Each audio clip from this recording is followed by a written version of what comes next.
आपका और मेरा संकट यह है कि 400-500 साल की अंग्रेजों की गुलामी के कारण दुनिया में यह पहला नियम है कि अगर किसी को गुलाम बनाना है तो सबसे पहले उस समाज के जो हीरो हैं, जो समाज के पुरुषार्थी लोग हैं, जहां से वो इंस्पायर होता है, उन सब के प्रति उसके अंदर एक नफरत और एक हीन भावना, एक कुंठा और इन्फर्टी कॉम्प्लेक्स भर दो। यही हुआ हमारे साथ। मैकाले कोई बहुत बड़ा शिक्षाविद नहीं था, मैकाले डिफेंस सेक्रेटरी था। उसको डिफेंस के अंदाज में यहां भेजा गया कि यहां की शिक्षा व्यवस्था को देखना है। इसलिए जब उसने रिपोर्ट दी 1835 में, साफ साफ वहां की पार्लियामेंट में कहा उसने कि अगर भारत पे लंबे समय तक आपको राज करना है तो ये जो सबसे ताकतवर संस्था है जिसे गुरुकुल कहते हैं, जब तक इसे नहीं तोड़ेंगे अंग्रेज लंबा राज नहीं कर सकते। और पहला नियम आया भारत में आने के बाद कि जो भी अंग्रेजी जानेगा, जो भी अंग्रेजी पढ़ेगा, उसे बाबू की नौकरी मिलेगी। तो हम लोगों ने दिन रात सुबह शाम अंग्रेजी पैदा कर लिया। वो खुद कहता है, मैं नहीं कह रहा, वो खुद कहता है कि भारत के सनातनी हिंदू समाज को शरीर से, कपड़ों से भारतीय बनाए रखना है, इसके जहन में अंग्रेजों की गुलामी रखनी है। आपके यहां कॉन्वेंट स्कूल खुला, बदकिस्मती देखिए कि जिस वक्त भारत का विभाजन हुआ उस वक्त भी 80% भारत के अंदर गुरुकुल थे। लेकिन हम अपनी पहचान के ऊपर इतने शर्माने लगे कि हमें जब तक कॉन्वेंट में जाके दाखला नहीं मिलेगा तब तक हम बड़े आदमी नहीं बनेंगे। और आपने अपने बच्चे के साथ जो अनर्थ किया है, जो उसके साथ पाप किया है, आपने उस बच्चे को आदर्श तो सनातन के दिए कि तुम्हारा अध्यापक तुम्हारे माता पिता से भी ज्यादा पूजनीय है। उस अध्यापक के मन में उसके प्रति वो भावना है। लेकिन आपने जब सेंट फिडेलिस स्कूल भेजा, सेंट जेवियर स्कूल भेजा, तो आपने ये पूछा नहीं ये सेंट जेवियर था कौन? उस भोले भाले 5-6 साल के बच्चे के मन में जरा सोचिए। माताजी ने सुबह बढ़िया सा टिफिन लगा दिया, रात भर उसे ट्विंकल ट्विंकल स्टार रटा दी, मैथिली शरण गुप्त की कविता नहीं सुनाई कभी, और वो बच्चा बेचारा स्कूल जा रहा है। वो स्कूल में भी कह रहा है मदर, फादर। 5 साल का बच्चा कंफ्यूज है, ये वाला है, ये वाला है, कौन सा वाला है? उसे घर वाले कह रहे हैं ये तेरे पिताजी हैं, वो कह रहे वो भी तो है। अब वो बेचारा समझ नहीं पा रहा। जो स्कूल में है वो 8 घंटे तक उसको घुट्टी पिला रही है। वो घर आने के बाद इस मदर को मानता है क्या है, नाश्ता बनाने वाला काम है उसका बस। उसके जहन में ये कंफ्यूजन है कि अगर ये मेरी मां है जिसका मुझे आदर करना चाहिए, तो जो स्कूल में है वो भी तो मदर है यार। वो कंफ्यूज हो गया। और घर वाले पिताजी को फुर्सत नहीं, बाहर वाले पिताजी को फुर्सत ही फुर्सत है। वो गले में इसके कैसे क्रॉस लटकाया जाए इसके जत्न में लगा हुआ है। अभी गोवा से लौटा हूं मैं, एक सेंट जेवियर नाम का फ्रॉड था 400 साल पहले। आप सोचिए कि आपके लोगों के पास तथ्य मौजूद हैं, आप बोलते नहीं, आप बताते नहीं हैं। गोवा में एक पिलर, एक खंबा मैंने देखा, जीवन में पहली बार गया। आप ही की तरह वहां लोग आए थे, मैं तो ताज्जुब कर रहा था, गोवा में मुझे क्या सुनने आए हैं? मुझे लगता था ये घूमने घामने वाले लोग हैं। उसे आप सोचिए कि ऐसे लोग आए थे जिन्हें शायद लोगों ने कहा कि ये कभी अपने घर से नहीं निकलते थे। वहां एक पोल है, उस पोल का नाम है हथकतलू। पता है क्या होता था? ये जो सेंट जेवियर के नाम से पूरे देश में स्कूल खुले हुए हैं, जिसकी लाश वहां रखी हुई है, उसकी डेड बॉडी को प्रिजर्व करके रखा है। 1 महीने के लिए बाहर निकालते हैं। जब मैं वहां था तो उसे बाहर निकाला उन्होंने।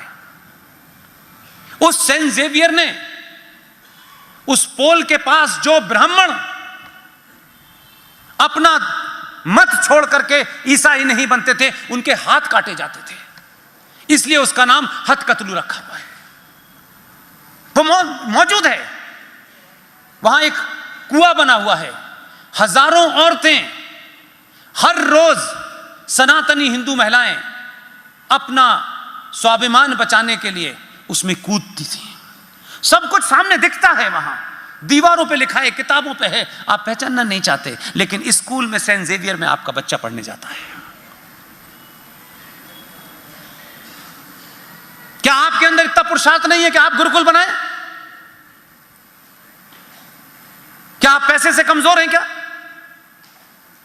क्यों सबको अंग्रेजी की शिक्षा देनी है? और अब तो आपका प्रधानमंत्री ऐसा पहुंचा जो इंग्लिश जानते ही नहीं, तो इंग्लिश जाने बगैर भी प्रधानमंत्री बना जा सकता है।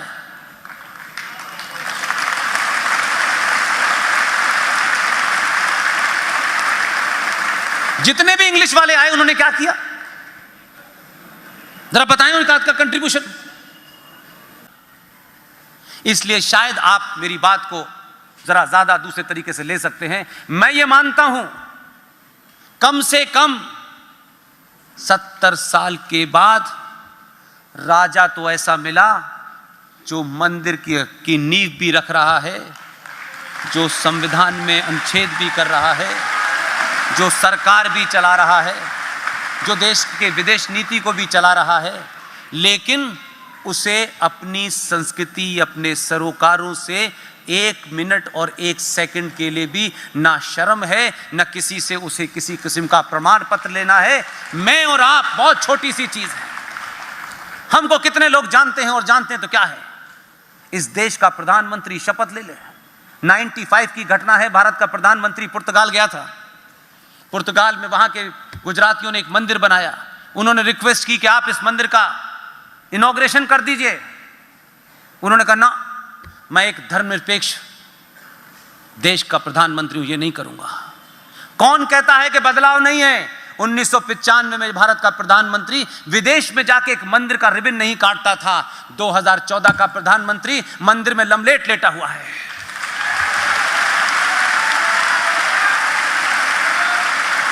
उसे केदारनाथ जाने से पहले शाहिद भाई से परमिशन नहीं लेनी, पशुपतिनाथ मंदिर में 6 घंटे पूजा करने के लिए नहीं पूछना कि एहसान भाई नाराज हो जाएंगे। उसने कहा तुम कल होते हो, अभी हो जाओ।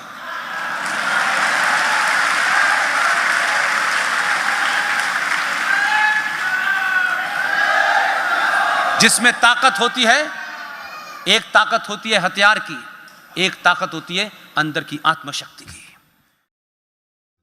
दोस्तों, जैसा कि देश और दुनिया में एक बार फिर से कोरोना के मामले तेजी से बढ़ने लगे हैं। कोरोना का नया वेरिएंट ओमिक्रॉन तेजी से फैल रहा है और लोगों को अपना शिकार बना रहा है। वहीं डेल्टा वेरिएंट की बात करें तो इसका कहर अब भी जारी है। कोरोना के बढ़ते रफ्तार के बीच विश्व स्वास्थ्य संगठन WHO ने सभी देशों को कोरोना के इलाज के लिए दवाएं बताई है।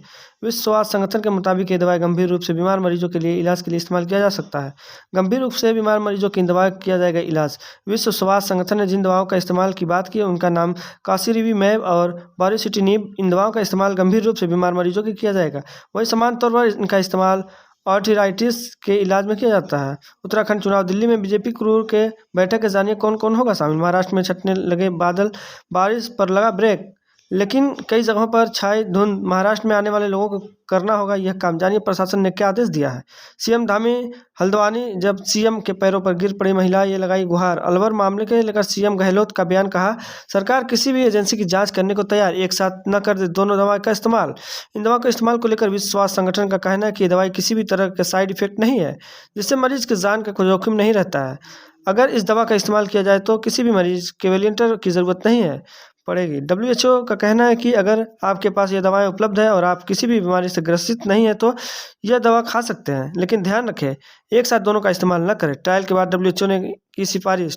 आपको बता दें कि विश्व स्वास्थ्य संगठन के 4000 सामान्य और गंभीर मरीजों पर 7 बार इन दवाओं का ट्रायल किया गया। ट्रायल के बाद नतीजे आए हैं, उसके आधार पर WHO ने इन दोनों दवाइयों को सिफारिश की। WHO ने ओमिक्रॉन के बढ़ते खतरे को देखते हुए और कोरोना के मैनेजमेंट के लिए इन मरीजों पर यह ट्रायल किया था, जिससे मरीजों का इलाज करने वाले डॉक्टर उन्हें सही दवा दे पाएँ। हालांकि विश्व स्वास्थ्य संगठन ने यह भी बताया कि यह दवाएं ओमिक्रॉन पर कितना असरदार होगी इसके बारे में फिलहाल कहा नहीं जा सकता है, लेकिन स्टेरॉयड के साथ अगर इन दवाओं का इस्तेमाल किया जाए तो यह गंभीर मरीजों पर असरदार साबित होगा।